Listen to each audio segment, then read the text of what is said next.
I remember the first day I was kind of blown away by how quick he picked stuff up. I said, whatever it is, this kid's got it. Yeah, I've played Carnegie Hall 3 times with various different acts, and I've played with symphony orchestras, and I've recorded with a lot of name artists and blah, blah, blah. But I think my greatest accomplishment was having had anything to do with developing a player like Bela's talent. Greetings there, banjo people. Welcome into another episode of the Picky Fingers Banjo Podcast. As always, I am your host, Keith Billick, and it is always a lovely experience to see your bright, shining banjo-playing faces as we enjoy another one of these episodes together. Extra special welcome to all my VIP Patreon supporters who go to patreon.com/banjopodcast and pitch in a few dollars per month to keep this show on the road. And today we have a very special VIP supporter of the show, that is Dennis Liddy.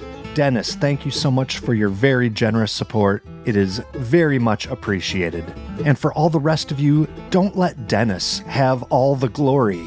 You deserve to be a VIP supporter as well. So head over to patreon.com/banjopodcast. You do receive special perks in return, such as participating in our monthly VIP video calls, discounts on Picky Fingers merch. Some supporters even get a free Picky Fingers t-shirt. So check it out. 3 times the charm. Patreon.com/banjopodcast. I'm also looking forward to seeing some of you listeners at Midwest Banjo Camp coming up here in just a couple weeks. I will be teaching banjo, all sorts of different levels, so maybe you'll be in my class, but either way, if you are there, make sure you track me down and say hi. If you are unable to attend Midwest Banjo Camp, you can always say hi to me digitally through email, pickyfingersbanjopodcast@gmail.com.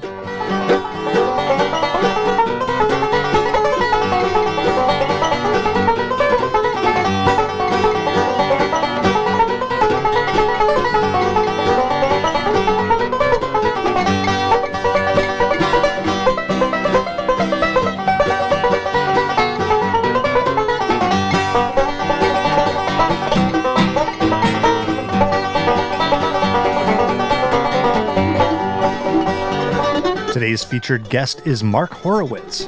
Now, this is a bit longer of an episode because, well, Marc has done a lot of cool stuff. He has even been dubbed the Banjo Whisperer due to his extensive experience and knowledge about the instrument. Now, the central fact is that he's a fantastic player in both the 3-finger and clawhammer styles. He came up in the late 60s folk scene in New York and became an in-demand sideman and session player. So he's played on all sorts of commercials, movie soundtracks, and folk and pop music records. He's also a teacher and lists a guy named Bela Fleck among his former students, and he gives some great playing tips during this interview. He's a setup technician personally entrusted by Steve Martin to maintain Steve's bi-coastal stable of instruments, and Marc now works as a design consultant with Gold Tone Banjos, and we have him to thank for that Bluegrass Heart signature model. So we had a lot to talk about, but let's hear all of the nitty-gritty details from the man himself. Put your hands together and give a warm Picky Fingers welcome to Marc Horowitz.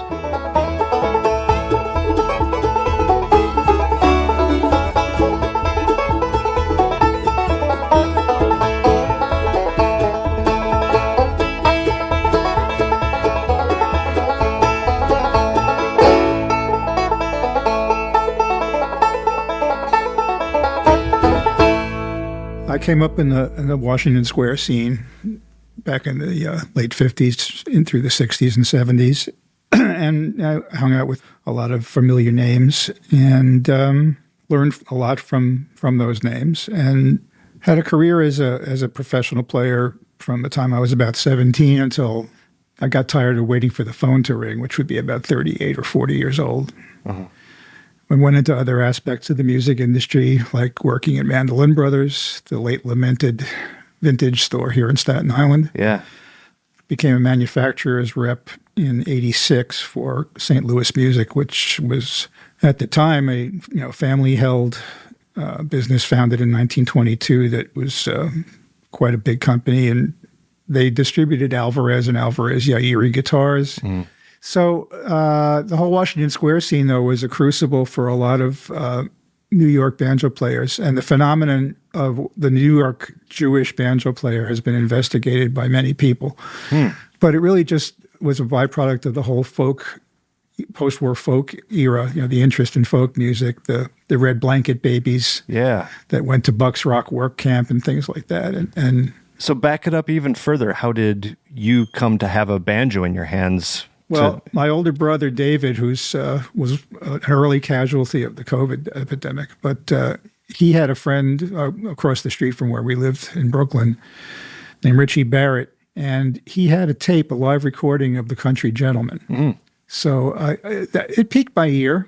I played guitar from the time I was about 9, but Richie Barrett also had tapes that he made off the air of the WWVA barn dance, because it was a clear channel. At night you could record right from the speaker and get some pretty decent stuff. Wow, yeah. So he had a Flat and Scruggs appearance, and that's when I first heard Earl.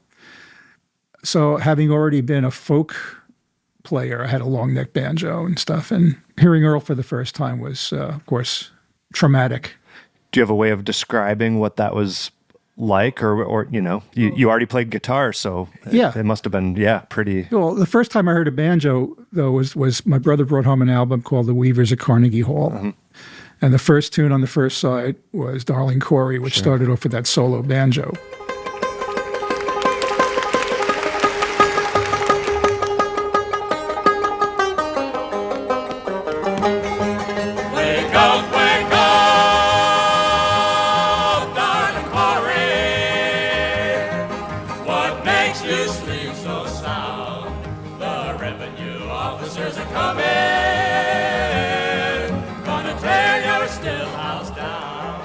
And that intro just galvanized me. I like most players that I know that are, hung in there for decades and got to be pretty good players, we all say the same thing. The first time we heard a banjo, we just said, that's it. Yeah. I have to play that. And I said to my brother at the time something like, I don't know what that is, but I want to play it. So a family friend of ours took me shopping at a pawn shop in Brooklyn. And I bought a new Gold Tone Banjo for $34. The receipt for said banjo is hanging on the wall there in my dining room. So you know the exact date and everything. That piece of paper was the last thing I found in my father's house just before he moved to Florida. Wow. I went down in the basement to look for anything I might have left behind when I moved out. And I opened the cabinet under a bench, and there was a slip of paper lying there face down. Oh, how cool. I picked it up, and it was that receipt. And I assume this is decades after the fact. Oh, yeah. That's cool. So it was in perfect condition, so I put it in a little frame and hung it up. And then sitting next to it on the wall, there's that exact banjo, same exact model, but not the same one that I owned, but I found one at Elderly, actually. And I called Stan, and he sent it to me. Yeah, cool. So anyway, so I heard Darling Corey, and I became a Weaver's freak. And learned all that stuff. And on your long neck. On my long neck. And I accompanied my brother's quartet of folk singers, the ZBT singers, his fraternity, Zeta Beta Tau. And I was the accompanist. I played guitar and banjo behind them. And I was like, 13 or something. Sounds like frat parties were way different in that time than when I went to college. Hoot nannies were the rage, yeah. So my brother was a keyboardist, and he went to the Village a lot, went to jazz clubs and played and stuff. So he would always go to this particular record store on 8th Street in Greenwich Village. And every once in a while, he'd bring me home an album he thought I would like. So the first thing he brought home was Folk Banjo Styles on Electra, which was a great sampler of old-time stuff. So I got into clawhammer as well. I mean, that was the outgrowth of my frailing, which they don't call it anymore. That I did with Seeger stuff. But I really got into New York City Ramblers and Art Rosenbaum and Winnie Winston, who was a local hero of mine in New York as well. Just practiced a lot. Just would sit, in the basement of our home, finished basement with a stereo console. And I would slow things down to 16 2/3 from 33 1/3 and just learn stuff. Got to be pretty good, after a couple of months. So by the time you were able to go and hang out at Washington Square and jam with people, what were you playing like at that point? Were you trying to be a bluegrasser by then? Oh, by then, yeah. By then I was, Okay. In fact, the first banjo that I brought down there to play was not that Bell Tone, was the banjo I had after that. Uh-huh.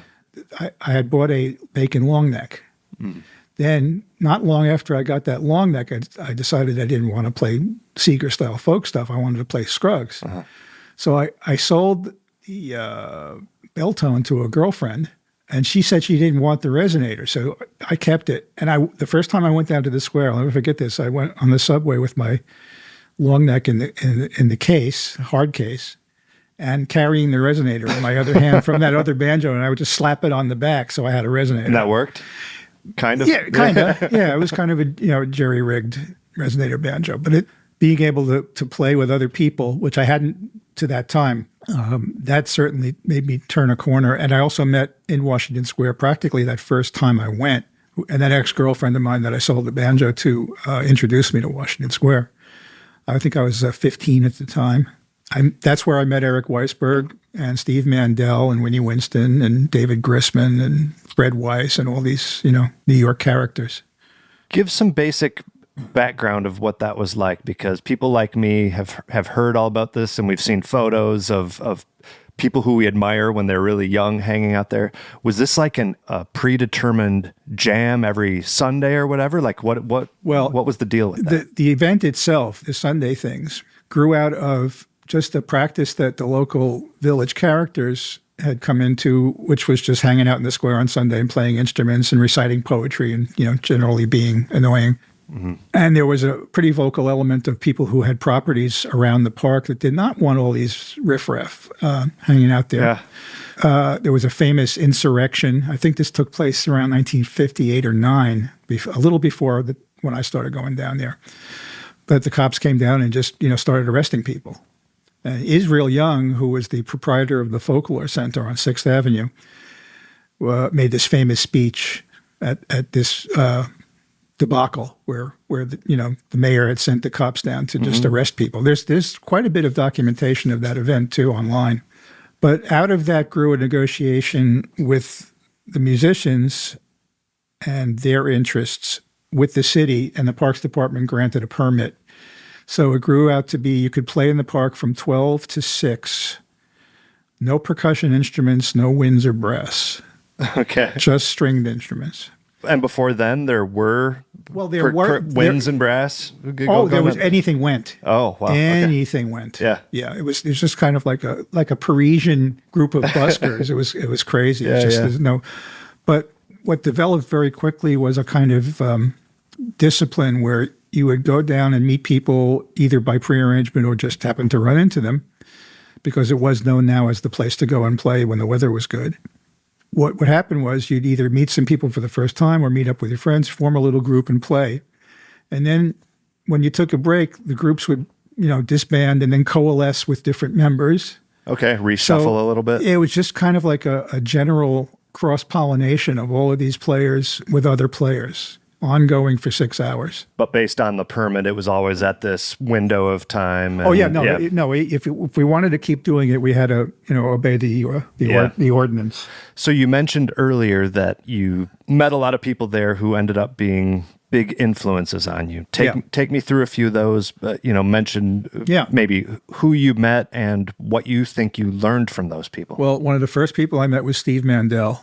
Steve was a jolly rotund individual. And he was already well plugged into the folk scene. He was about Eric Weisberg's age, so that was about 6 years older than me. So Steve had been in the folk milieu for quite a while. He was friends with Judy Collins and Carolyn Hester and a bunch of other village folk singers, and ended up playing with Judy on rhythm guitar several times. But Steve, at the time I met him, the first time in Washington Square, he was playing banjo. You all out there might recognize the name from the guy that played guitar on the Dueling Banjos track from Deliverance. He was really the first banjo player I think I ever saw play in person. Okay. And he had an old ball bearing master tone with a Tom Morgan replica neck on it. And he was okay. He wasn't a virtuoso, but he made appropriate banjo-like noises. He showed me Good enough for somebody like you to look up to. absolutely, and that during that time I progressed pretty rapidly. So that by the end of the first season of doing this, I was a better player than he was. So he just started bringing his Martin down and playing rhythm guitar, and I never saw him play another instrument again. Do you take, I don't know if credit is the right word for that, but do you think that's because he was playing with you and you had supplanted him? I don't know what motivated him. God knows there were a lot of banjo players down there on Sundays, and Steve and we grew to be great friends. We were best friends for years and years. We would travel together, go to festivals, and go up to Boston and hang out with that crowd in Cambridge. Just we were really good friends. So you mentioned that you were progressing very rapidly and putting a lot of time into it, obviously. Yeah. Take me through what you were working on and maybe what did you work on that you think allowed you to progress? There was nothing in the way of teaching aids back then, except for the odd book here and there. Yeah. Largely, my generation, we all learned from records or from observing people playing live. So anytime there was a chance to go see somebody live, I would go do that. And oftentimes I would bring my banjo and try to wheedle away to get on stage for a couple of tunes. Yeah. I became friends with Doc Watson at the Philadelphia Folk Festival when I was playing there with a singer from Greenwich Village named Ron McKinnon. And through Doc, I met a lot of other people and ended up actually playing with him for a little bit. He came to New York without his son because Merle did not like New York and decided he just wasn't going to come. So I went to see Doc, and just too much of a country boy kind of thing? I don't know. I think he just said it was too noisy. He wrote Southbound. Okay. So you know the song Southbound. Yeah. I don't know, this old city, they're the ones I pity. And, so it's generally an indictment of the city way of life. But Merle wasn't Doc. Doc was a different kind of a guy. And I went to see him at the Gaslight Cafe, and I took my D28 with me, just in case. Mm-hmm. So I went backstage to say hello, and he said, did you bring a guitar with you? And I said, happens that I did. He said, well, I'll call you up, halfway through the set, and we'll play a couple of tunes, So that's what he did. And we played Black Mountain Rag and and Deep River Blues. I think that's the first two things we played. He held onto my arm and said to the audience, told him who I was. And I get up to go, and he said, well, hold on, son, let's play a couple more. So I ended up playing the whole rest of the set with him. And he said, would you play the second show with me, too? Just come up from the beginning. We'll do the whole show. So that's what I did. It was on the same night. There were two performances. Two sets, yeah. We were cracking up at the end of the night, and I thanked him for the chance to play. And the audience was great. It was a full house and a small place, but, it was full. It was about 60 people in there. And he said, what are you doing for the rest of the week? You free nights this week? And I said, yeah. He said, well, why don't you come down and play with me? We'll have a good time. And between shows, I'd take him for walks out in the village and him hanging on my arm. So there I was about, 16, 17 years old walking down, Bleecker Street with Doc Watson on my arm. That's incredible. Yeah, I was cock of the walk. But you were doing the guitar thing at that point, right? I was playing guitar, and I played some banjo with him, too. This might be a tough thing for you to answer in retrospect, but what do you think it was that he heard in your playing that motivated him to keep having you back? I guess he heard a promising young musician. I don't want to be any more effusive about myself than that. But like you said, I did put in the effort. From the time I started playing Scruggs style banjo, well, just from the beginning of playing banjo, I practiced hours and hours and hours a day. Like Bela says in all his interviews, he used to come home and play for 8 hours a day. He took the banjo to school and would play in the stairwells between periods or cut classes and play in the stairwells. So that's exactly what I did, to the detriment of my schoolwork. In any case, what did he hear? I think he heard, some indication of technical competence and a regard for the music and a willingness or an attempt to sound authentic and fit in with what he was doing. Yeah. To the point where he was willing to take me up on a stage for 6 nights and inflict me on his audience. Yeah, wow. So it was great. Steve Mandel and I went to Sunset Park down in Pennsylvania, which is no longer there. Yeah.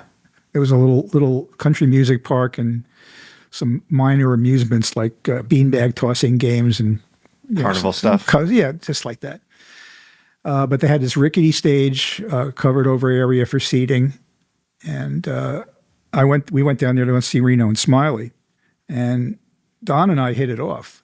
And he became a really good friend after that. I would travel some distances the ensuing years to go see them. But they came to New York once and played the NYU Law School Auditorium right opposite Washington Square Park.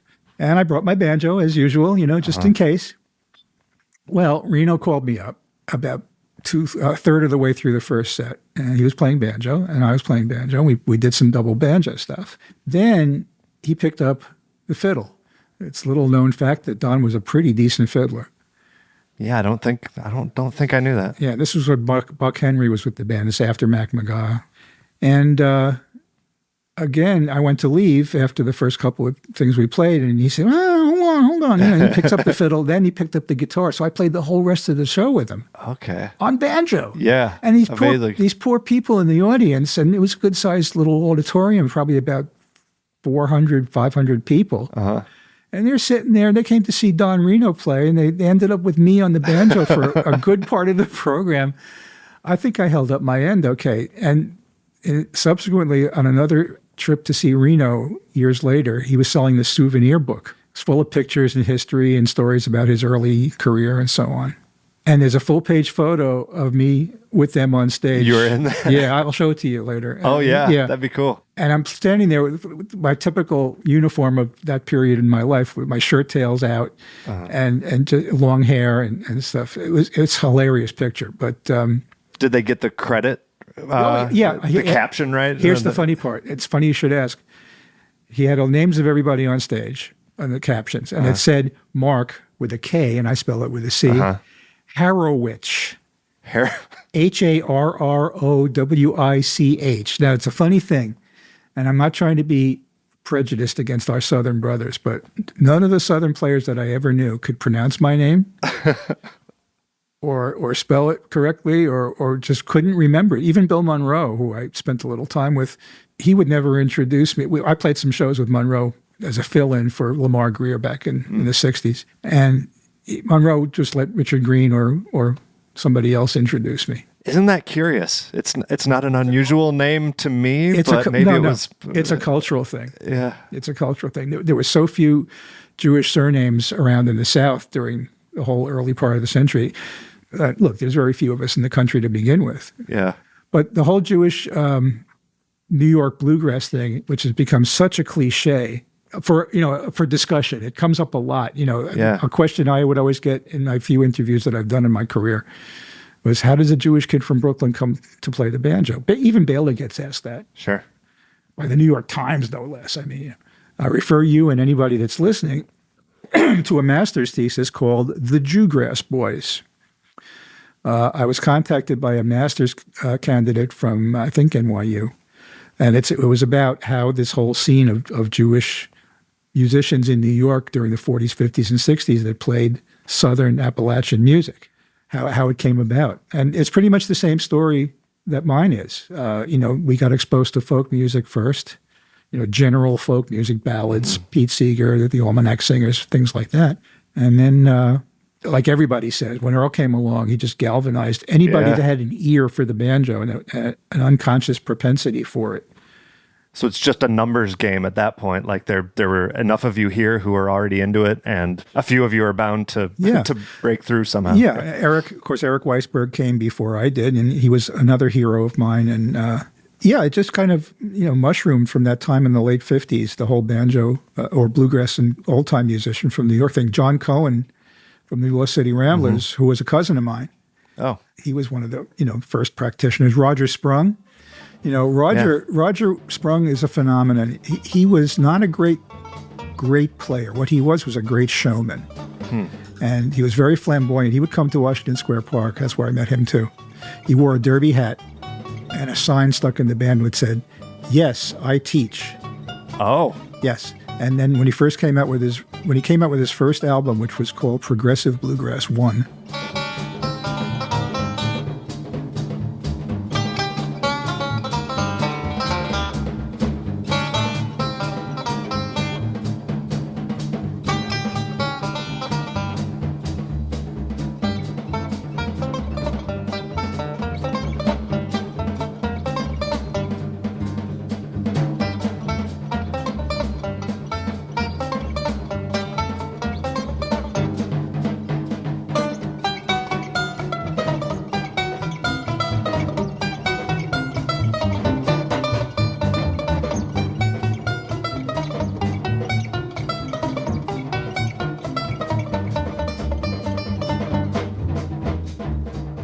obviously he had intentions to come out with 2, 3, and 4. But he did stuff like Big Banjo from Broadway and Malaguena. He was the first progressive 5-string player, before Sandy Bull, before any of those guys. I think Sandy was influenced by Roger. Yeah. So this whole process during that time in Washington Square gave birth to, me. Tony Trischka came down from Ithaca quite often.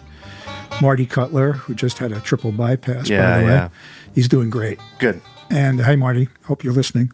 And just, scads and scads, Ben Freed, who unfortunately passed away a couple of years ago. Mm-hmm. But just lots and lots and lots and lots of Jewish banjo players. Yeah. Was Sandy Rothman around? Sandy Rothman was around. Okay. Yeah. Sandy was a big friend of David Grisman's. That's how I met him. Yeah, it was a very, very vibrant and active folk and bluegrass scene here. Yeah, that's fascinating to me. I'm a bit jealous that you had that environment. That's really cool. Yeah, those days are gone. Mm-hmm.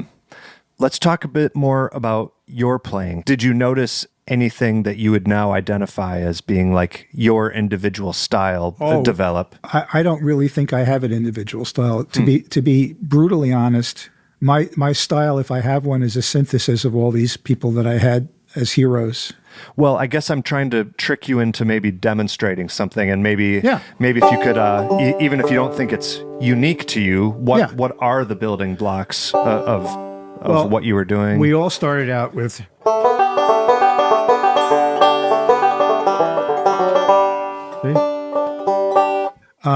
We all started out with Foggy Mountain Banjo, the great album from Flatt and Scruggs, on which were all his seminal banjo instrumentals. So you got Ground Speed, you got Cripple Creek, you got Little Darlin' Pal of Mine, you got Reuben's Train. They were all on there, and great renditions recorded with just a touch of echo, which was really kind of fun. We all slowed them down. If we had turntables that went down to 16 2/3, then we would learn them that way. Yeah.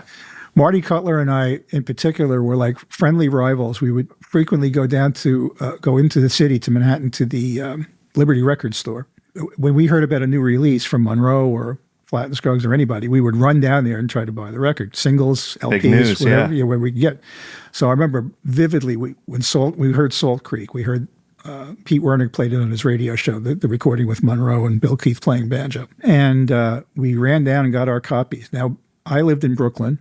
He lived in Far Rockaway, Queens, so it took him a lot longer to get home. Okay. So I got home and immediately slapped the thing on the phonograph and started working on it. And by the time Marty got back to Far Rockaway, I had already worked out the whole tune. Oh, you had a head start. Yeah. So he called me up. He says, Did you start working on it yet? And I said, yeah. And I played it into the phone. And he went, ah. And so then he moved to be closer, just to. He would have if he had been of the means to do so. Yeah. No, it was great. We spurred each other on. We even had, if we were at a party together, or we used to call them pickin' parties, people would encourage us to have a banjo contest. So we would just stand. And what does that mean? Just trading licks? We'd pick a tune and just play it back and forth, swap breaks for as long as we Until it gets ridiculous. Yeah, until it really got tiresome. Yeah. I think we really spurred each other on, and still he's one of my oldest, if not my oldest friend in music that's still around now. Keep going through that. I had gotten you started on what were the building blocks of what you were doing, maybe even some of the things that you and Marty were working on. Yeah, well, the first record I worked with to learn stuff was folk banjo styles and new dimensions in banjo and bluegrass from Eric Weisberg and Marshall Brickman. Yeah, so they did a harmony version of Devil's Dream, which was the first time I heard melodic style. And I was intrigued with that, found out who Bill Keith was, and then we were off to the races. So Bill Keith was a big hero of ours, all the guys in New York. And getting to meet him and finally becoming a friend of his was, the icing on the cake again. So we would start off with, let's see, all that Scruggs stuff.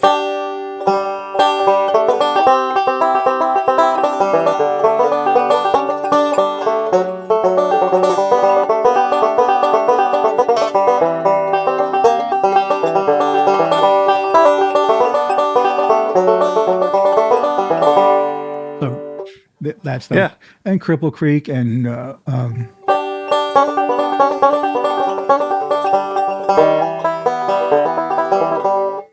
but once I heard Bill Keith, that was also a watershed event. So first we learned Devil's Dream.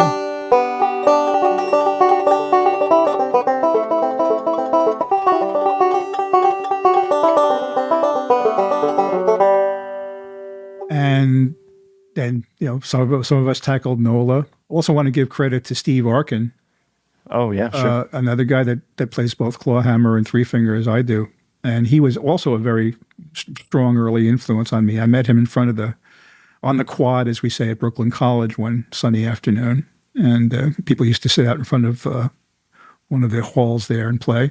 In fact, I actually ended up buying 2 different banjos from him, including the top tension, original 5-string RB7 top tension banjo. Oh, yeah. We'll definitely get to that. Yeah. You mentioned that you did the vast majority of your learning by ear. Right. And now that you're into this melodic realm, was that weird at first to No. be able to tell what they were doing? Obviously, it's a fundamentally different approach, but... Well, I'm blessed or cursed with a very good ear. And I could hear the difference between Scruggs, three finger, and Keith's and melodic or Keith style. Mm-hmm. And what I heard when I was, and I teach this to my students too. Basically, the heart of melodic playing is finding higher notes on lower strings so you can roll through them. So you can get an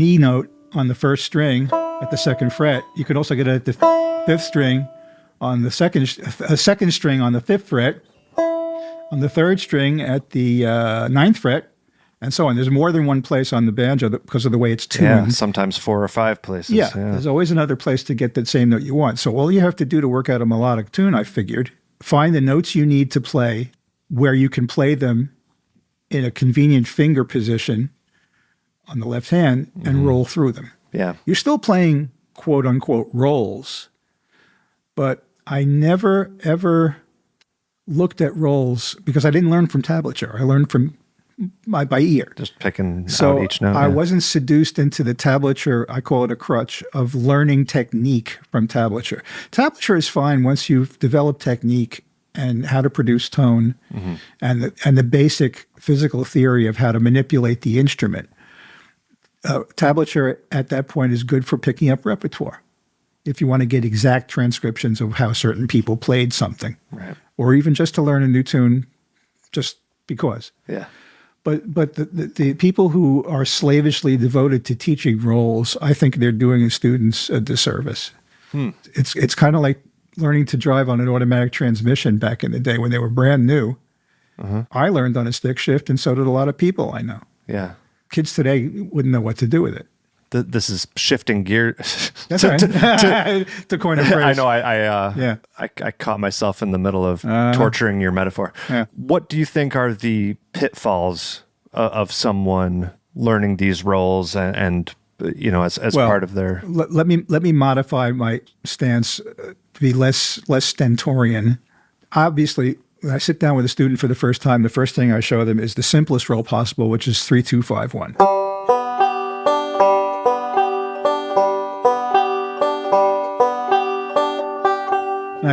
I teach them that roll, and I say, okay, what you're listening for is a rhythm, an internal rhythm feel of not a robotic eighth note,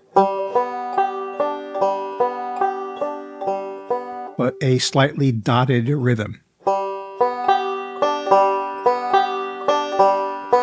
Yeah. And I just say, practice that until you're absolutely sick of it. Your wife is throwing you out of the house. Yeah. If you have to, and I recommend it, change chords when you're doing it. So you can go.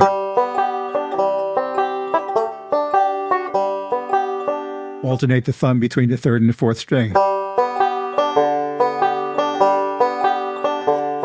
So thumb, index, thumb, middle, in some way, shape, or form. You have to teach some rolls at the very beginning to get someone producing a banjo-like sound. Oh, look at me, I'm rolling. And that gives the student the feeling that they're making some kind of progress right here in the first lesson. So it's encouraging to do that. It's necessary. But I hit on also very early the secret behind Scruggs' style was that of the 8 eighth notes in the measure in a roll, 2, 3, 4 maybe of those eighth notes are melody notes. The rest are just keeping the rhythm going and filling in the harmonic structure behind the melody. So the first thing I do is teach someone says, how do I figure out a song? I said, okay, let's take Little Darling Pal of Mine or This Land Is Your Land, same melody. Yeah. And I say, take your thumb and just pick it out one note at a time.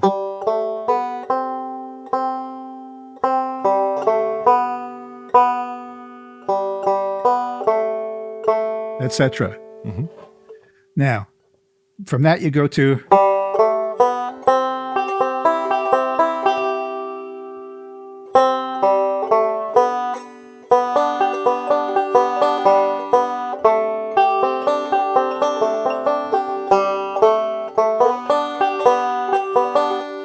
just try to pick it out inside of a roll. And the way Scruggs figured this out was genius. He had to place the melody note in the right place in the measure by putting it in the right place in the roll. And once you hit on that being the key to three finger Scruggs style, it's really an easy progression to. Also, a lot of people they've learned from someone who told them to keep picking no matter what. Yeah, Scruggs didn't do that. He stopped. He would have rests. He would leave space. Right. Like Miles Davis used to say, it's the notes you don't play that matter the most. And it's really true. Sorry to interrupt this incredible episode, folks, but I couldn't go any longer without telling you about a few of the official sponsors of the Picky Fingers Banjo podcast. Are you looking to improve your playing by learning directly from one of the world's most talented players and instructors? It sounds too good to be true, but it's a reality over at pegheadnation.com. With Peghead Nation's streaming video courses in banjo, guitar, mandolin, fiddle, dobro, upright bass, and ukulele, you can learn bluegrass, old time, and plenty of other styles. PegheadNation.com features a great lineup of courses. This is just the banjo section. You can learn beginning banjo or bluegrass banjo with Bill Evans, old time banjo with Bruce Molsky, the banjo according to Danny Barnes, contemporary bluegrass banjo with Wes Corbett, and banjo in the style of Earl Scruggs or J.D. Crowe with Bill Evans. Now, regardless of which one you choose, it's going to have high-quality video and audio production, downloadable notation and tab, play-along tracks, and plenty of tunes. And the best part is that listeners of the Picky Fingers Banjo podcast get their first month for absolutely free. Go to pegheadnation.com, use the promo code PickyFingers, all one word, all lowercase, at checkout. That's pegheadnation.com, and the promo code is PickyFingers to get your first month free. The Picky Fingers Banjo podcast is also sponsored by Elderly Instruments. Elderly isn't just a retail store, it is an institution for banjo players and string musicians of all types. Family owned since 1972, the good folks at Elderly have discovered that the secret to becoming the world's most trusted source for new, used, and vintage instruments, it isn't that complicated. You provide the best selection of high-quality instruments and accessories for all price ranges, and then you stand behind those products with the industry's best customer service. If you can't make it to their Lansing, Michigan showroom, that's okay too. They ship worldwide and are always available to help. Visit elderly.com or call them up at 517-372-7880. And speaking of family businesses, Eric Sullivan of Sullivan Banjos knows a thing or two about that. The Sullivan family has been at the forefront of the banjo-making world for decades now. I bought my Sullivan banjo brand new in 2004, from Elderly Instruments, by the way, and I swear that it sounds better and better every time I play it. The great news is that the famous tone and craftsmanship of Sullivan Banjos is still available. Give Eric a call at 502-365-5022 to discuss building your dream banjo today, or visit sullivanbanjo.com. That's 502-365-5022 or sullivanbanjo.com.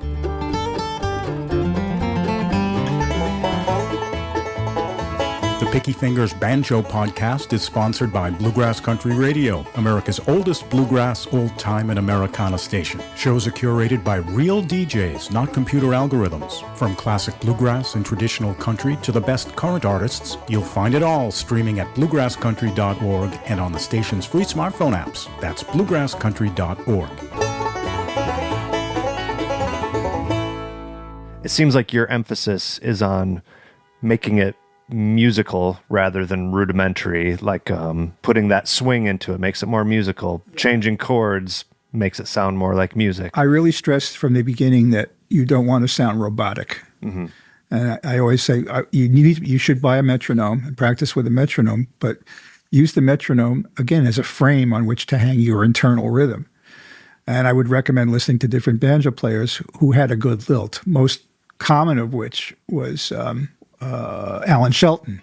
In fact, his technique used to be called the Shelton bounce. Right.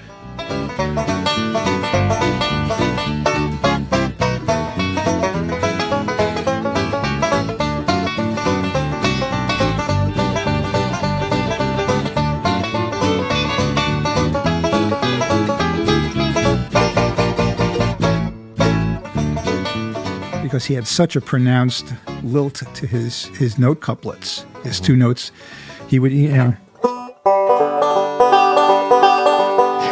really exaggerated. Yeah. And I saw Alan play several times live, and it was a tall, lanky dude, right, and had long fingers. I don't know how he was able to play because his fingers had to be so curled up over the strings. Uh-huh. So he would back way up like this, get his finger outside the tailpiece side of the bridge and just flap him on the breeze. So watching him play was like watching a praying mantis starting a fight with another insect. It was funny, but he had a great rhythm feel. Yeah. And the stuff he did with Jim and Jesse was, seminal to all of us. Yeah, it's great stuff. Yeah. So what I stress when I teach, and I still do a little teaching, is technique overall for the first 6, 8, 10 lessons. Producing tone properly, how to fit your picks and wear them so that they're striking the strings at the correct angle of attack, and playing with just the last 1/8 inch of the pick and not scraping the entire blade along the string, not bending your pick so far around your fingertips that you're pulling up on the string. There's such a fine line of do and don't when fitting the picks to your fingertip. It should generally follow the curve of the fleshy underside of your finger, and then round the tip just enough so it's pointing at about a 45-degree angle as it leaves your finger. That way you don't end up putting the string between the pick and your finger. Underneath it, right? Yeah, like that. So if you'll notice that right now my picks are at a 90-degree angle. The tips are at a 90-degree angle to the string. Yeah. And that's what you want. And I also emphasize the mental side of actuating the system in your hands. Oh, what do you mean by that? Okay. I was formerly, as a younger man, into the martial arts. And we were taught, this focusing thing, where if you were doing a strike with an arm or a hand or a leg, everything in your fighting stance and in your ready position was relaxed, as it could be standing up. Your arms in particular would be relaxed. And that you were training yourself to put your entire body weight behind whatever surface you're striking with, your knuckles or the edge of your hand or whatever. And you don't strengthen your fist, let's say, clench it until an inch before you hit your target. And then you instantly relax after you've performed that move. Same deal with picking. Your ready position over the string should be thumb pick poised somewhere over the 4th string, and your finger picks, your index finger standing ready above the 2nd, 3rd string area, and your middle finger just outside the 1st string. And if you train your hand to be relaxed in this configuration, gentle curve to your fingers with the picks addressing the strings, it's just like golf. You have to address the ball. That way, when your brain says pick, you execute the picking motion and then instantly relax and get ready for the next picking motion.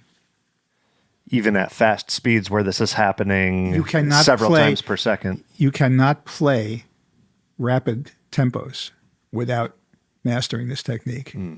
So when I hear somebody that comes to me that's a fairly experienced beginner and they're playing as all choppy and ragged, and I just look at their hands and they're invariably tensed up. So this playing from a relaxed starting position is really important. And the other side of that coin is relaxing instantly each time you perform a picking motion. To accomplish this, is it just a awareness, a mindfulness about it, or is there anything that you can actually do to work on it? Anything you're learning, your endeavor to learn, there has to be a mindful intent at first. But once a student understands the concept of pick and relax, pick and relax, pick and relax, I just say, oh, look, just put your hand in playing position and just do this. Just one. Visually check to see if your middle finger, in this case, on the first string, is coming back to the exact same start position. You're not committing towards your palm and staying there, even for an instant, and you're not doing that or that. Yeah, I mean, this isn't, this maybe isn't the best audio, but what Marc is demonstrating that your finger is not doing is flying in some weird direction, resulting in like an open palm. Economy of motion. Yeah. Economy of motion is the next point I always bring up, which is not only do you need to relax between strokes of any of the three picking fingers, but you have to use the strength in your finger, hand, and wrist system of ligaments and tendons to come up with the volume and power for the tone, not throwing the pick over a long distance and gaining momentum thereby. So it's not like a meteorite coming to Earth ever faster, being drawn by gravity. It is an intentional motion. Okay. It's exactly like learning a sport, how to throw a bowling ball, how to do martial arts, how to swing a golf club, how to swing a baseball bat. If you watch a great hitter take a really great swing, Willie Mays, for instance, you see them follow through, and then he instantly relaxes. If he hit the ball, it just drops the bat and runs. But if it's something where he strikes, he misses the ball, he ends up with the bat just hanging over the opposite ear. His two hands hanging over his shoulder, and then he comes back out and gets set again. So there's a definite advantage to having a systematic way to perform these picking motion.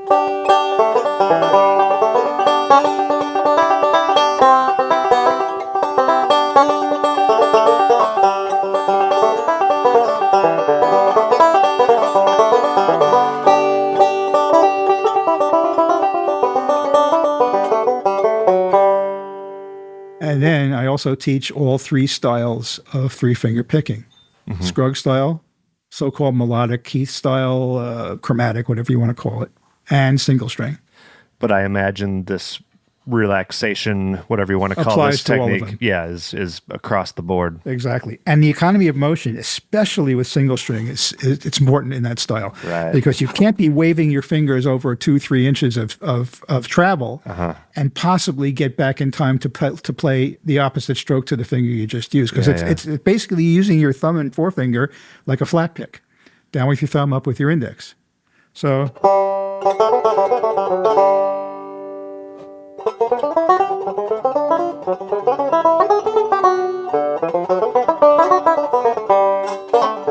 Oh boy, my hands are just freezing cold today.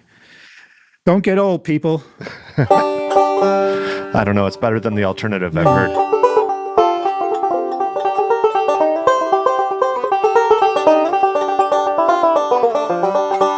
Easier to play chromatic style than single string. Yeah. Trust me. Yeah. So, like I say, the first 6-10 lessons that I give a person is technique, tone production, hand positions, and the left hand equally important. Fingers arched over the fingerboard. I see people playing like this with a finger or two under the neck.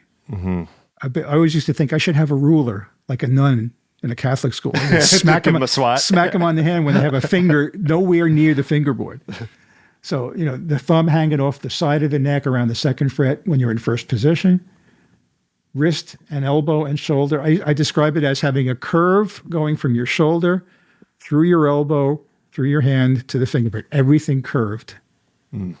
And your thumb is going to basically be on the side or the back of the neck, depending on how far you have to stretch and how much leverage you need to keep your fingers in position. Yeah, and at this point, Mark's wrist is essentially right below the banjo neck, almost in like a classical guitar. Looking, Exactly. When you have a spread out position, like for a strange chord, yeah, that's the only way you can do it. Yeah. Now Bela has not what I would call large hands, and Bela can do some enormous 4 and 5 fret chord positions. Yeah. And execute them perfectly, because you have to adjust the whole arm system to get those fingertips perpendicular or as upright as possible on the fretboard so that you're not slopping over onto the next string.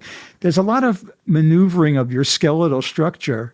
Maybe you can confirm or not confirm this. It seems like Bela at times even uses maybe the side of his finger. And and he uses his thumb sometimes. Sometimes he does I've this. seen him do that too. So yeah, he has come up with some amazingly wonderful techniques. Well, we're talking about teaching anyway. Why don't you brag on some of your more talented students that you've had over the years? I don't know how many people have heard of some of these other people, but Michael Kropp was a guy from Mount Vernon, New York, whose father was a wealthy businessman, and Mike had the leisure to travel around when he was in his teens and do a lot of learning from people that he would go see. And I taught him for a while. In fact, I traveled with a group. I did a tour with a group called the Phoenix Singers back in 67. It was a State Department tour. It was 3 singers, these 3 black dudes from the Belafonte folk chorus. Harry Belafonte had a TV show. Mm-hmm. So the Belafonte Singers were a group of about 20 or 30 voices of all ranges, baritone through tenor. And they did all these lush arrangements of folk tunes and calypso stuff. It was really kind of comical.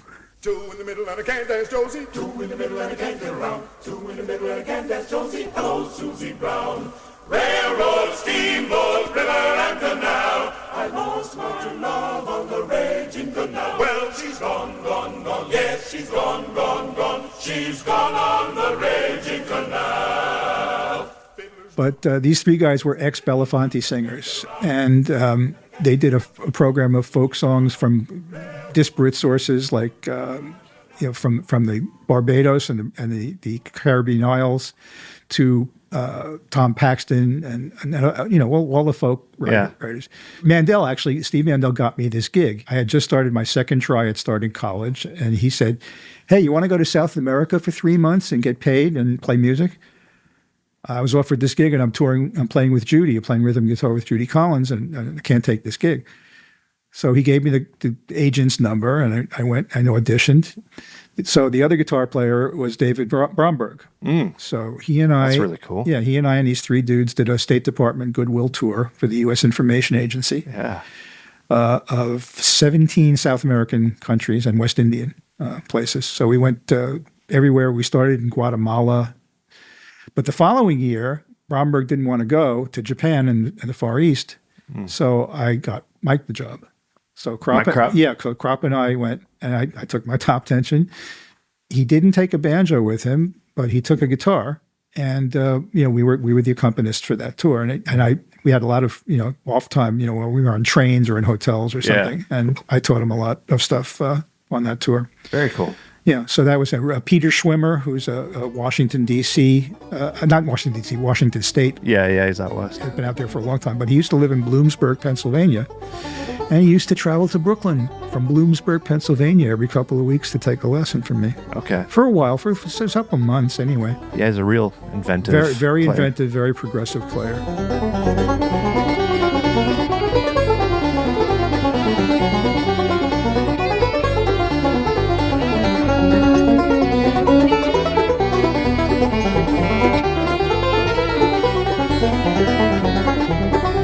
Kind of like Ben Freed kind of headspace, and just folks also, I would say over the years, I probably had a couple of 100, 300 students. Yeah. Over the years, and not nearly as prolific as a lot of guys who teach full time, but I wasn't teaching full time. Right. So what do you have to say about your time teaching Bela? How long were you working with him for? I got a call about Bela from Eric Darling, who was the guy that succeeded Pete Seeger in the Weavers. Yeah. I don't know if we'd met by that time, but he knew, I guess he knew who I was and what I was teaching. called me up and he said, hey, I have this student I'd like to send to you because he wants to learn three-finger and I don't play that style. Yeah. I said, what's his name? He said, Bela Fleck. I said, no, really, what's his name? I said, yeah, sure, give my number. So he called me, we made an appointment, and he trekked out to Brooklyn on the subway. I remember the first lesson, I was kind of blown away by how quick he picked stuff up. I mean, he just soaked it up like the literal sponge, the proverbial sponge. Right. In fact, my wife, after he left, she came into the living room and said, how was he? I said, whatever it is, this kid's got it. I said, he's motivated. He's figured a lot of stuff out for himself. I mean, I think he's going to be great. Yeah. You know, it got to the point, you know, as Tony Trischka, his teacher after me, often says in interviews, that it got to the point where, you know, we would just play stuff at each other. I know I would give him a melodic thing to do, and he'd come back the next lesson, and he would have changed the left-hand fingering to something probably a little more logical than what I showed him. Oh, wow. So he was doing that from early on.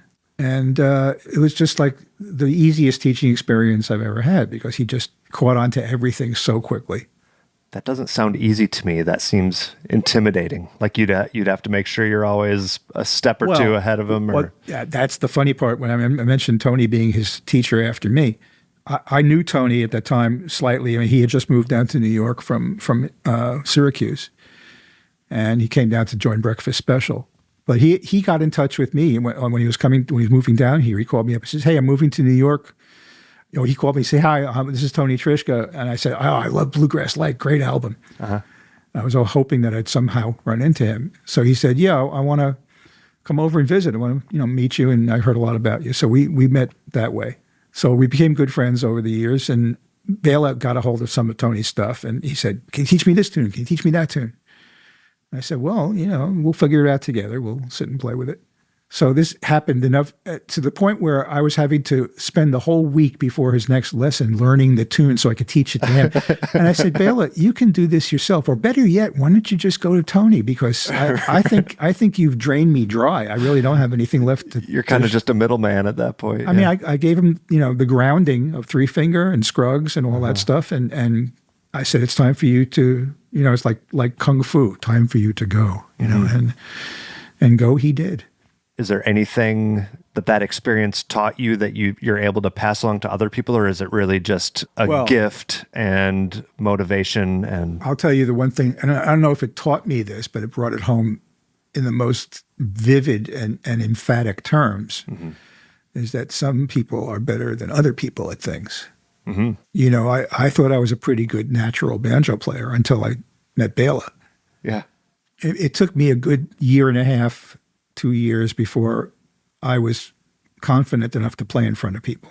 From when you first started? Yeah, you mean? yeah. Bela went through that period in about 6 months or less. I asked him about his name, and he says, "Well, actually, I have three names: Bela, Anton, and Janusz." Huh. Okay. Bela, yeah. And they're all composers, right? He was named for Dvorak and Bartok, obviously, and I forgot who the last one was.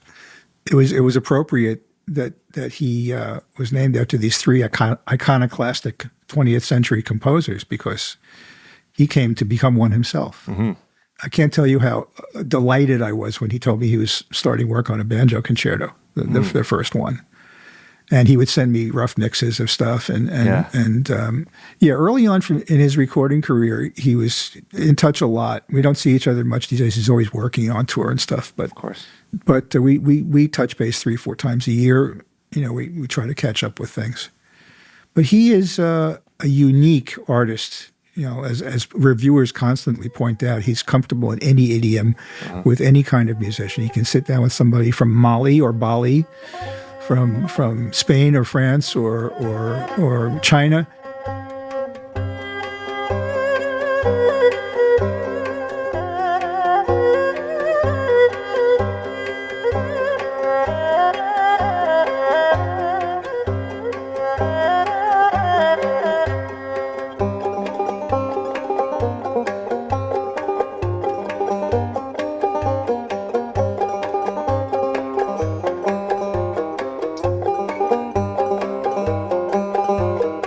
and just, soak in the ambience of that music and become fluent in it in just a very little time. Mm-hmm. So it's and that came from mastering his instrument. I'm not going to bore you or your listeners with, because everybody's read Bela's interviews and they know that he practiced a lot, mm-hmm. and that he would do scales and modes, single string, all up and down the fingerboard, until he could just play anything. And he was also really the first player that I ever heard that could seamlessly stitch together great breaks or solos using all three right-hand techniques. Yeah. I mean, maybe was Tony doing that before Bela did, or was Bela to some degree? I don't really have the time perspective. To some degree. Tony played in Tony's early, releases, his early playing that I heard, shortly after he came to New York. He played some single string stuff, but not to the extent that Bela came to perfect it. But then players like Bela just ups the baseline of what people know is even possible. Like, you're talking about somebody like who is a natural musical person. You're talking about somebody like Miles Davis or Charlie Parker. Mm-hmm. Charlie Parker played stuff on the alto saxophone that no one had ever dreamed about before. Right. Nobody played like that. Yeah. Before him. John Coltrane with his, sheets of sound, they used to call it. Yeah. So there are seminal musicians in every idiom, every musical style. It's arguable that people like Bela and also Noam Pikelny and a precious few others, mm-hmm. Tony, that just not only think differently, but they use all of the musical influences that they've soaked up in their learning periods to give them stuff to aim at and forcing them to develop the techniques to get those things stated. Mm-hmm. And that's what separates, dare I say, a genius from, just someone who's pretty good. I have no illusions. When I was a kid, people used to say I had a big ego, and I probably did. But I've really learned a lot about, what my limitations are over, 60 years of playing the banjo. And I'm a decent banjo player. I was always a decent banjo player. I was professional. I did recording work. I did stage work, Broadway and stuff like that. Yeah. But, I'm not Bela. But I've always felt that the student should, if he could, surpass the teacher. Mm-hmm. And when that happens with somebody like him and me, it was so personal and so great to experience, because, if you have a fragile ego, you feel threatened. But if you're generally knocked out by what your student's doing, then you just say, holy crap, I had something to do with that. Yeah, just sit back and enjoy it. And when other times I've been interviewed, somebody would ask me something along the lines of, what is one of the proudest accomplishments you have as a musician? Yeah, I've played Carnegie Hall 3 times with various different acts, and I've played with symphony orchestras, and I've recorded with a lot of name artists and blah, blah, blah. But I think my greatest accomplishment was having had anything to do with developing a player like Bela's talent. Yeah. I'm just happy that I was able to play a part in what he has achieved, because he's, again, the two greatest technicians, at least, if you're going to find something in common between him and Noam, they're the two greatest technicians out there right now. But I heard a lot of great players recently at the IBMA convention. Oh, they're everywhere. It's insane. My mind was blown. I worked with Gold Tone designing banjos for them, and these kids would come into the booth. This kid was like 14, 13, and sit down and playing stuff all over the neck. Bebop stuff and just all kinds of wild stuff. Yeah. So we really, and I was on the ground floor of this whole thing, which, I'm proud of. Yeah.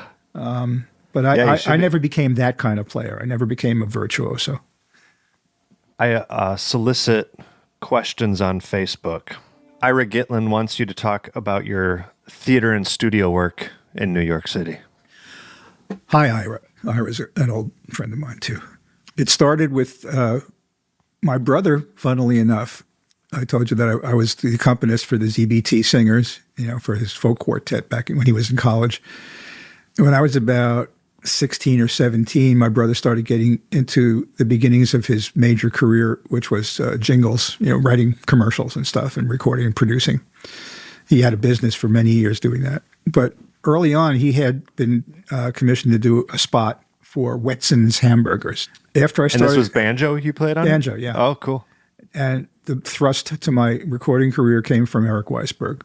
So one day Eric calls me and says, I got a conflict. I got so many dates this week. He was very busy. He was the busiest, fretted string instrument guy in the New York session scene. And he started early. He started in the late 50s. Wow. So he said, can you take a date for me at such and such a studio, such a date, banjo and guitar? I said, yeah, great, thank you. And then he started tossing me his conflicts until we both belonged to this service for musicians called Radio Registry. Okay. It was an answering service kind of a deal. This is before voicemail or even answering machines. So the deal is a producer of either recording records or jingles, whatever, they would call Radio Registry and say, get me so-and-so and so-and-so. Tell them to be at National Studios at the Edison Hotel from 2 to 5 on Wednesday, the 14th. And they would take care of all of that. So they would work with the contractors that did these bookings. And all Eric would do was just, he would call Registry and say, what do I got today? And they would tell him, and he would pick up the appropriate instruments. It got to the point with him, by the way, where he had a huge bin on wheels, like the kind of bins you would see for moving into a college dorm, lined up outside with all the parents going, I don't want to do this. Yeah. But Eric had a rolling locker that he kept in a storage room in Midtown, and he had a guy that he would call, and he'd say, all right, take this instrument, this, put them in the box, and meet me at so and so. Because he just couldn't carry everything he needed for the day. He would sometimes play 5 instruments on a session with overdubs. That's incredible. But he told Registry at one point, if you get anything in for banjo, mandolin, or guitar, give it to Marc Horowitz. For this interval, this day. Yeah. So he really got me started on a career path to playing in the studios. You must have had good results if he kept recommending you. I mean, that's his reputation too. So what do you think? I guess you said you have a good ear. Was that here's pretty much the thing? Very astute question. I was not the greatest sight reader. My first few sessions were just lead sheets, which would be a chord symbol like A minor 7 or C major, or with slashes for the beats per measure. Sure. And the producer or the guy running the session would come over and say, I know what you guys do. Just play, play the rolls, do the, give me the flavor. Uh-huh.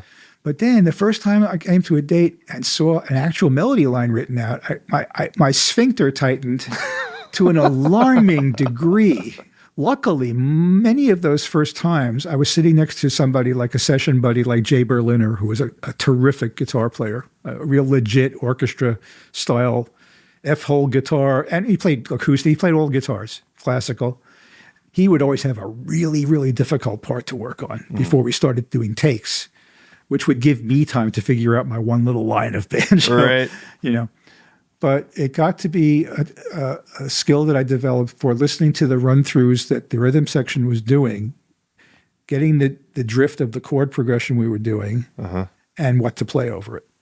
And 90% of the time, the producers really just wanted me to play what I wanted to play. Exceptions to that were film scores. Like I remember doing the Missouri Breaks, which was a film with Marlon Brando and Jack Nicholson.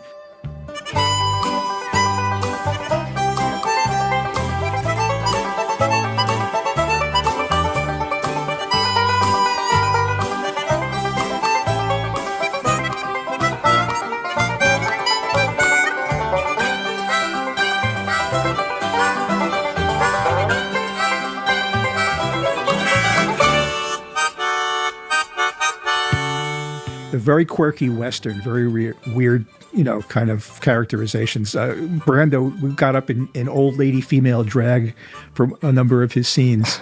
He called himself Granny as a very quirky Western. So I was working with, the director was William Penn, who did Bonnie and Clyde. And he wanted banjo on the score because he fell in love with Flatt and Scruggs doing Bonnie and Clyde. Just like all of us, yeah. Yeah. So Arthur Penn was the director, and the composer was John Williams. Oh, wow. So I got to work with John Williams pretty early in the really good part of my career, where things were, I was doing 3-4 dates a week sometimes. You worked directly with him? Oh yeah, he was conducting. Oh, wow. Yeah, he wrote the music. I guess I don't know how that works. I don't know if the composer actually shows up for these things. For a film score, usually. Okay. Yeah, because they're trying to do a vague juxtaposition of the music to what he's seeing on the moviola screen, on the rough cut. So John Williams was great. He loved what I was doing, but there were certain little bits. There was a theme that went through the Stampede scene. And all these weird rhythmic things and measures of 2 and 3 and a measure of 7, and forget about it. But he was really patient with me, and Jay was on that session as well. So he helped me, dope it out. And we ended up with, a nice score. So if anybody gets to see the Missouri Breaks, and I encourage you to see it because it's a good movie. It did do terrific at the box office. But it was Brando and Jack Nicholson. What more could you want? Yeah. Plus a bunch of other really great Western type actors. And a John Williams score with banjo. Yeah, and a John Williams score. So I also played on Halloween, one of the Halloween movies. Yeah, there was a guy out in New Jersey who was a composer arranger, and he ended up scoring those films. And the only thing that can make it scarier, right, is adding banjo to the whole bit. Yeah. Oh no, I hear banjos. Like Deliverance joke, Right. But it seems like for the most part, you just had to make the banjo noises, like the bed of banjo rolls is what, for the most part, they wanted. Yeah, in the beginning. Now, in the 70s, there was a 2 or 3 year big country thing happening. There were a lot of country music bars in New York, like O'Lunny's on 2nd Avenue. I played with a band called Troy Ferguson, Sue Smith, and the Country Gentlemen for about 2 years as the house band at O'Lunny's. We played there every week. No affiliation with the Country Gentlemen. No, I don't think Troy was a real hoe handle from North Carolina. I don't think he even knew who the Country Gentlemen were. Sure. So he just used it. And never got sued, so it was okay. But I was playing pedal steel and banjo in that band. So that's how all that came about. And I also did a bunch of touring, as I said, with Judy Collins and with these foreign tours with the State Department and folk artists like Tom Paxton and Steve Goodman. Through all this, I guess, is there any particular recording that you're maybe most proud of, or would say most or best represents you as a banjo player? There's very little of me on record, on LP. Right. I did play on a couple of things with Jay and the Americans. Yeah. I played with Steve Goodman. I played some banjo. The funnest weird thing that I ever did, Mike Krupp and I, Steve Mandel, who got into some producing, we were trying to do some disco knockoffs for K-Tel type of records, sold on television. Yeah. Those albums of disco music or this music or that music. Yeah. So Steve came up with the idea for Orange Blossom Disco. Orange Blossom Special. Orange Blossom Special. Orange Blossom Special. Orange Blossom Special. Orange Blossom Special.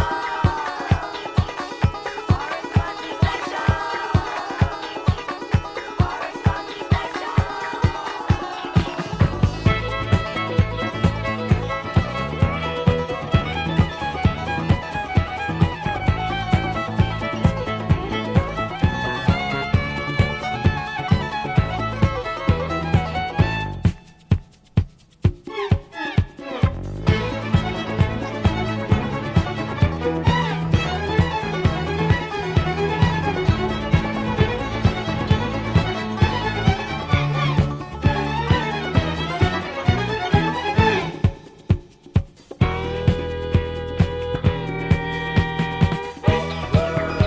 And that was one. And then the other thing we did was Dueling Banjos Disco.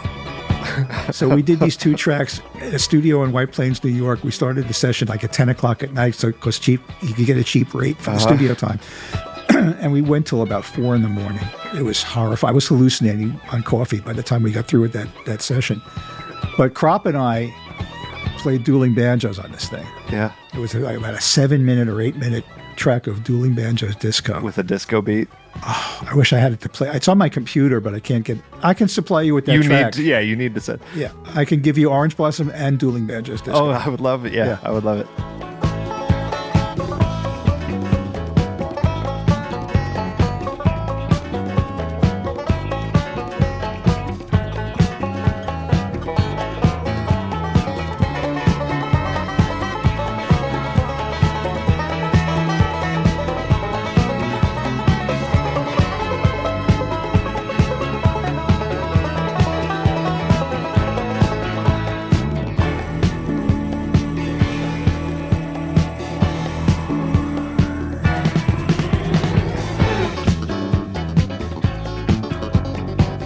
It was hokey, it was stupid, but I was proud of it.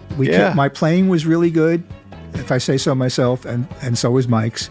It was, a professional rhythm section, good musicians. Russell George was playing fiddle or bass. I think he's playing bass. But yeah. I saw that you have among your credits, at least according to the internet, Hall & Oates. Yeah, I did a little of this, a little of that. I was by no means as busy as some of the great names like Eric Weisberg, but there was a period from, when I was about 20 years old till 40 that I made at least part of a living playing in the studios. Yeah, really cool. Yeah. Again from Ira. What's with this guy? Ira, get a life. Ask about his old RB7.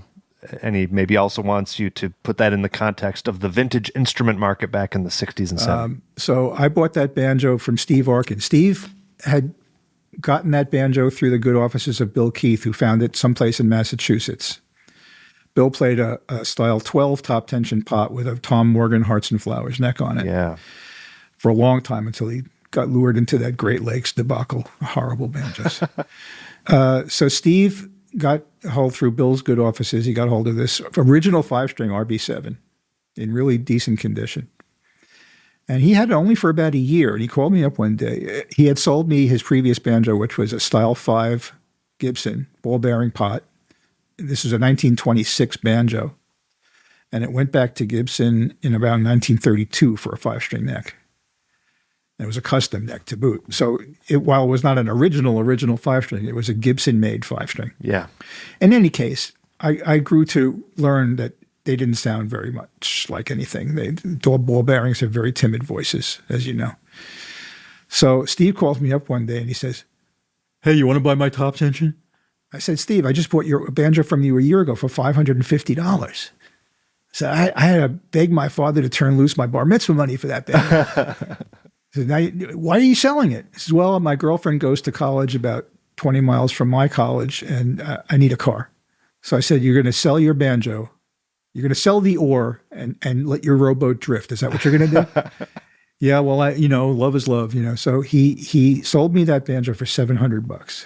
I took that banjo initially everywhere that I went in the States, festivals, wherever. Then when I started working on tours with Phoenix Singers and Judy Collins, took it all over the world. It was damaged twice. A cracked heel. Never got a headstock crack, which is fortunate. But the heel was repaired for me twice by Jimmy DeSario, who was John D'Angelico's apprentice. Oh, okay. Or, shop guy. Yeah. So it had been repaired several times. The resonator was also, the seam down the center of the solid resonator was cracked, and that was repaired as well. DeSario took it upon himself the first time to refinish the whole banjo. I didn't tell him to do it, but it was no longer brown, it was blonde. And he couldn't get all the stain out of the back of the resonator, so it had these dark blotches. It was hideous. So why would he do that without... I was just horrified. But it wasn't that it was a vintage instrument. It was my banjo, and I liked the way it looked. Yeah. Back then, there was no such thing. Back then, these things were used banjos. Yeah. There was no such term as vintage banjo or guitar. These were pre-war, didn't even get used that much. For instance, this banjo I'm holding here, a 1962 RB250 bow tie inlay, flathead. This banjo is now older from the manufacturing date as we sit here than anything we considered to be a great pre-war banjo back in the 60s. My top tension was made in 1937, the first year of issue. So when I got it, it was 30 years old. Yeah. I've been thinking about that too. The banjo 25 years old. I have basically what we would call a new banjo, but it was made in 2004, and that's already older than some of these pre-wars were in the heyday of the 50s. Parenthetically, speaking of these bow tie master tones, I made it my mission in life about 12, 15 years ago to find some of these, if I could, figure out how to make them sound good, because people used to give them up when they found pre-war banjos. They said, "Oh, these don't sound as good." I decided to do experiment, buy one and experiment and see how to get the right sound out of these things. This one sounds fantastic. I love the sound of this one. This thing is great. Yeah. Anyway, getting back to the top tension. I went to work for Mandolin Brothers in retail after I closed a bicycle shop that I had with two friends in Brooklyn at the end of the 70s. So I went, Stan said, "Why don't you come and work for me?" Stan J. Like the late lamented. So I did. I lived 3 blocks away. I could walk to work. It was great. And what knowledge I had up till then of old instruments was not what I really needed to really do that job right, but I learned quickly. And so it happenstance, we're learning quickly as well. I mean, nobody, George Gruen was down south. We didn't have anybody up here that did that. Yeah. So what happened was I got to play a lot of banjos that were hanging on the walls coming there. And I came to realize that there were other good banjos out there besides my top tension.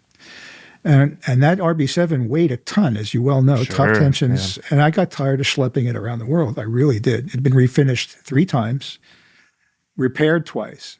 I paid $700 for it. I sold it in 1982 or so for $9,000. Yeah.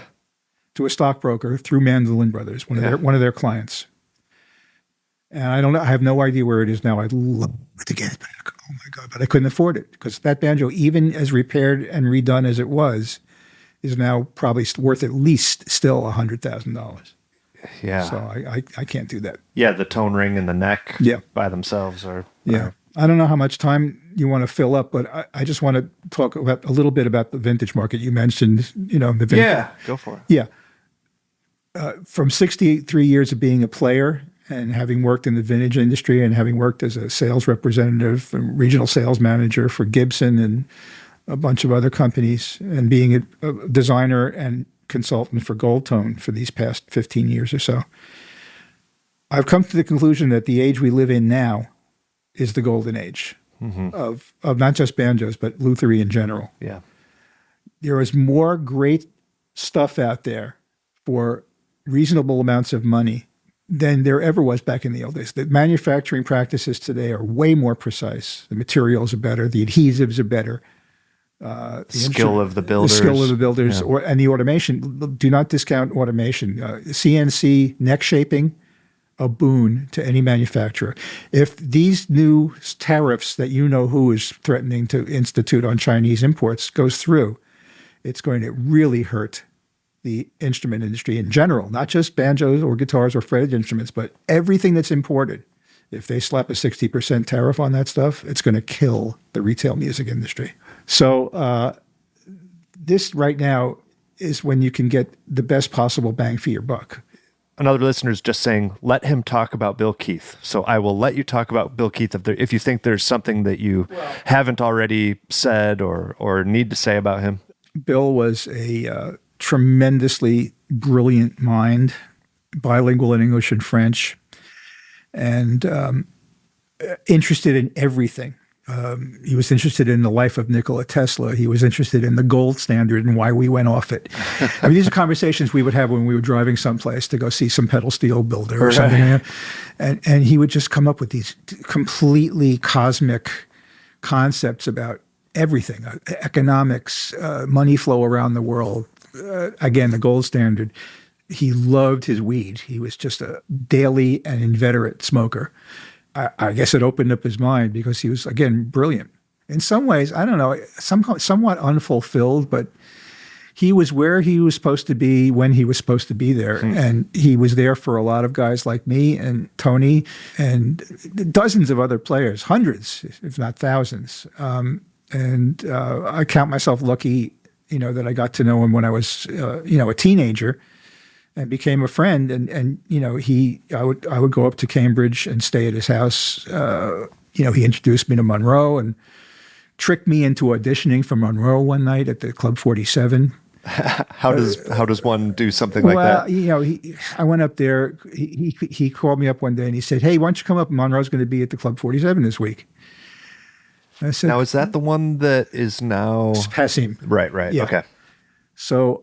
We go get ready to leave for the club, and Bill says, "Take your banjo because we may go to a house party afterwards, or Bill might be invited someplace and we'll go too." Yeah, we go out to the Club 47, and Bill goes over and talks to Bill Monroe, and then he comes over to me and says, "About halfway through the first set, Bill's going to ask you up to play a couple of tunes." I said, "What?" He said, "Yeah, he wants to hear. I told him about you, and he wants to hear you play." And that's how he wants to hear you, is on stage. I have to admit, I was not a fanatical Bill Monroe person. My favorite groups were Flat and Scruggs and Stanley Brothers and Reno. So Monroe calls me up. I couldn't pronounce my name, like I said. I go up and I play Shenandoah Breakdown, which I had tape recorded Bill playing in Gertie's Folk City basement when he and Rooney were playing there for a week. So you had that one. Yeah. And Molly and Ten Brooks. After, finished my Molly and Ten Brooks, I go to leave the stage and Monroe grabs my sleeve and pulls me back. He says, "Tell me something." He says, "You learn on Brad?" He called Bill Brad because there could only be one Bill in the band. And I said, yes, I really like Bill's playing. He says, he's one of the best, one of the best. Thank you, son. Thank you very much. And I walked off the stage, and that was that, I thought. Turns out that Lamar Greer, who was playing banjo with the band at that time, had to run back to D.C. because his son, David, was a baby at the time, an infant, and had some kind of issue. I was asked if I would like to fill in some college dates that they had in New England.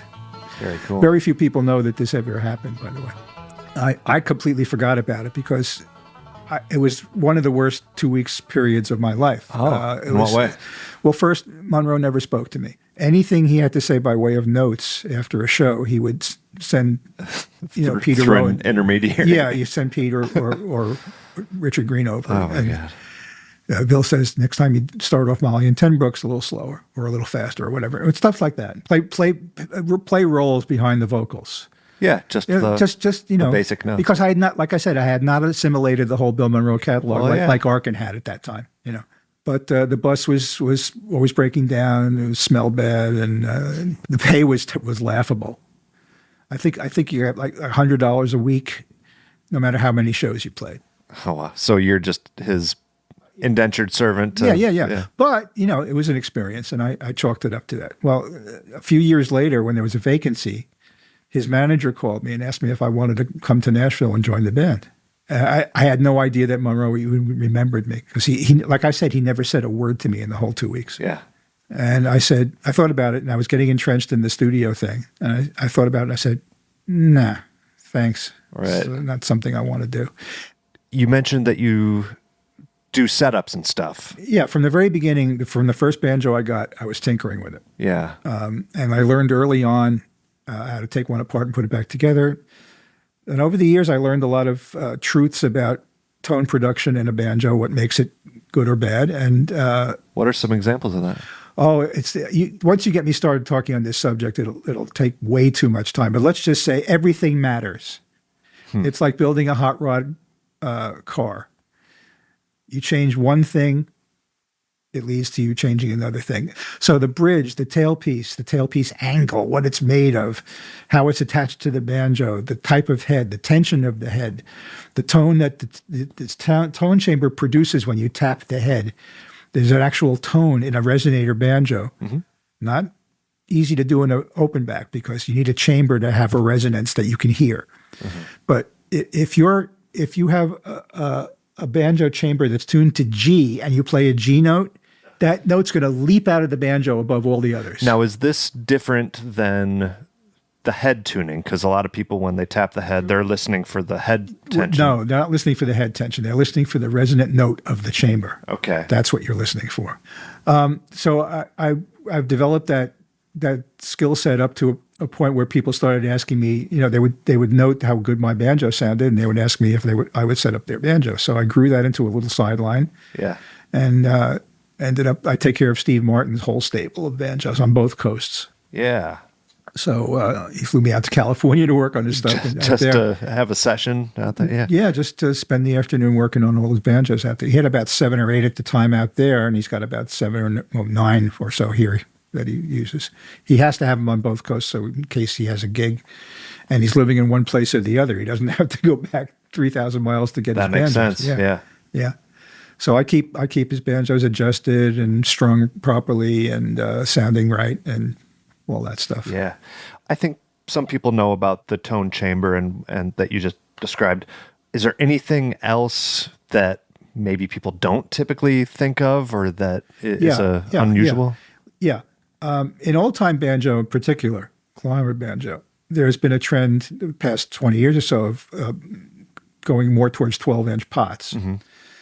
And one good thing about that is you can, with a reasonable scale length, let's say 25.5-inch scale, You could have the bridge closer to the center Right. of the head, which gives you a fuller tone. Why does it do that? Because the speaker of a stereo system or a car speaker, any loudspeaker, so the coil vibrating in the center of that cone, the sound waves are spread out evenly to the circumference of the speaker from a central point. So if you do that on a banjo head, you can imagine that you get a much more even frequency response over all the frequencies in terms of level. And you can use the things you talk about, tuning the tone chamber by loosening or tightening the head. You can tune it to a particular frequency, and that will enable you to avoid standing waves, which means tones that are reinforcing themselves by bouncing around from the head to the resonator, back and forth, until they cancel. Some harmonics cancel each other out. Yeah. And that's why you hear holes in the response of a banjo sometimes. Like the fourth string just doesn't come out. People say a banjo has a weak fourth string. Well, not necessarily. You just may have the pot tuned to the wrong frequency. Wow. It's little nuances like that, and truss rod adjustment, head tension, having the head evenly tensioned, using a drum dial. Very important if you want consistent tone. If you want your instrument to sound consistently good or consistently like a certain preference that you have for tone, then you need to have parameters to tune it to. Just it's an art more than a science. Yeah, amazing. Yeah. Thank you, Mark, for sharing your stories. Maybe we can do it again sometime because we didn't even get to talk about, I don't know. I feel like there's other topics that I wanted to talk about. Yeah. Appreciate you being so generous with your time and your hospitality. Thank you, man. All right, that's going to wrap it up for that interview and this episode of the Picky Fingers Banjo Podcast.